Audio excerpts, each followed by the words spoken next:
Ils étaient des dizaines de milliers de Paris à Toulouse en passant par Rennes. Journée de mobilisation des motards pour dire non au contrôle technique qui sera obligatoire pour les deux roues dès lundi. Une disposition qui s'applique déjà aux voitures. Alors que lui reproche-t-il exactement? Léa Deschâteaux, Céleste de Kervé-Noël et Caroline Blancard. Les Champs-Élysées cet après-midi, complètement bloqués. 10 000 motards s'étaient donné rendez-vous à Paris pour manifester contre le contrôle technique obligatoire des deux roues. On voit très bien que c'est une mesure qui ne sert à rien. L'entretien, on ne le néglige pas, parce que c'est notre sécurité qui est en jeu, c'est notre peau qui est en jeu. Un passionné, il va faire attention à l'état de son cyclomoteur, de sa moto, il va regarder les pneus, les freins, tout, c'est obligé. C'est un truc qu'on fait systématiquement. Dès lundi, scooters, motos, quad ou encore tricycles devront passer un contrôle technique, comme c'est déjà le cas pour les voitures. De quoi susciter la colère des motards qui se mobilisent partout en France ce week-end.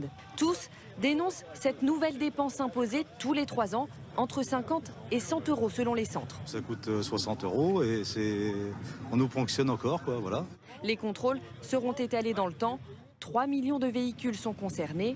Les premiers, ceux immatriculés avant 2017, pour lesquels vous aurez jusqu'au 31 décembre 2024.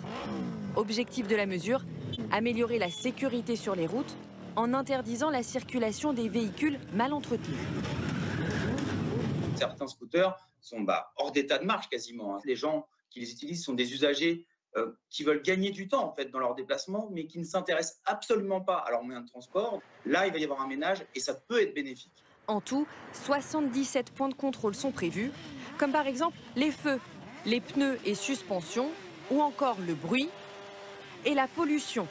Pour continuer à vendre ces motos d'occasion, ce concessionnaire se prépare à les faire contrôler.